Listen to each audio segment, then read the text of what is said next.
Hey, what is going on YouTube? Aaron here. We are back on the Mac Boys. Got a little update video for you guys. I'm not going to overhype this video too much, but it does look like Wargaming is listening, at least in terms of a few feedback items. We've got this on their website here on their blog post, and it says, "Hey Legends, you asked us to share our development plans daily, and we're always very hesitant to do so." Really? No, I'm just kidding. Primarily out of fear of overpromising and underdelivering. I can understand that. A lot of people forget that wargaming is a business with people, just like you and me, um, that make mistakes and have lives and different things like that. They also have an agenda. We know that is to make money. They are a business, but I feel like they kind of err on that side a little more than the player side. But I'm not the CEO over there, so who knows? But anyway, the features that are going to be added in no particular order are port switching, which is cool. I'm not. That's something that is kind of other than the Nagasaki port. I didn't really have a problem with the ports. But anyway, the extended service record, that is something that is kind of cool and looks to be a nice little feature here, because if you can look at this kind of screenshot, we've got a combat profile of the ship class, the type you play, and different things like that, as well as your win rate, your damage, and things like that. Now, some people are going to take this too seriously. It's like, well, I got 300,000 damage in my Thema, and therefore I'm better than you. And they're going to overemphasize stats as opposed to kind of just doing things, and improving your gameplay every game, or improving your knowledge and awareness, which is something a lot of people don't have in this game. Is just overall understanding of like what needs to happen. They think it's all about kills and damage, when that's kind of middle on the priority. But anyway, that is something that we're getting added to the game, so it will be nice. The most important thing on this list to me is training rooms. It looks like they listened to our feedback from the flood of the feedback section in Discord. So we will be getting these. It looks like the end of the year. They talked about adding a clan social feature, which, don't get me wrong, is nice. There was one point in time where I was a division leader for a very prominent clan, and ready to take on other clans. But at this point in my career, in my life, I'm just like, it's a little too late for clans, for me anyway, for me personally.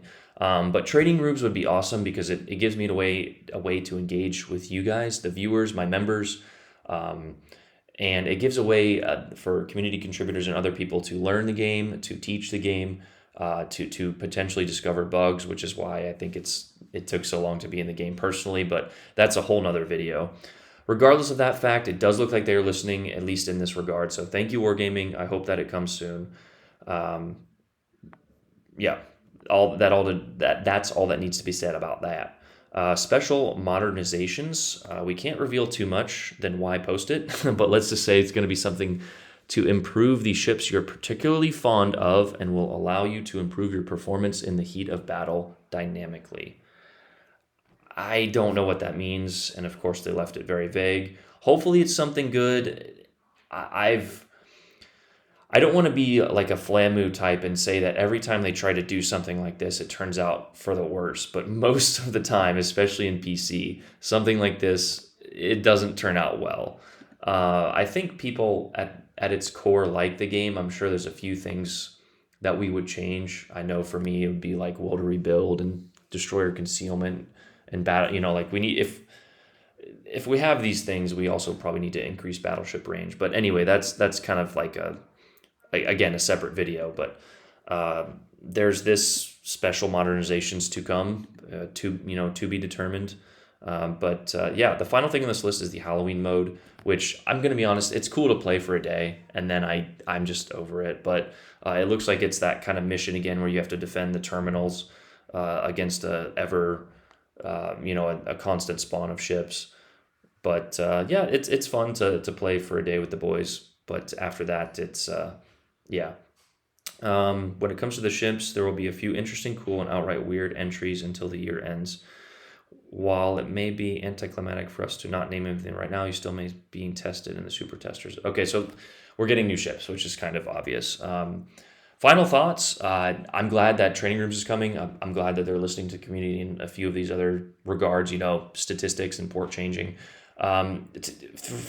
for a few people that kind of mentioned this is a little too late, it's better late than never, especially, for someone like myself who still plays the game constantly. I do find myself actually taking breaks. The other night we played tier 2 and 3 the entire night, and we played one game at tier 7 that lasted half as long, and we got first while doing like 50,000 damage. So I think a break from the game is definitely necessary. I know for myself included, but I'm at the end of the day, I really enjoy this game. I'm glad they're adding these things. Let me know what you guys think. Do you think the special modernizations is going to be cool? What do you think that is? Let me know a few of the ships you want to see as well. And yeah, that's going to do it for the video. Hope you guys enjoyed that. Hey, Ron out. Peace.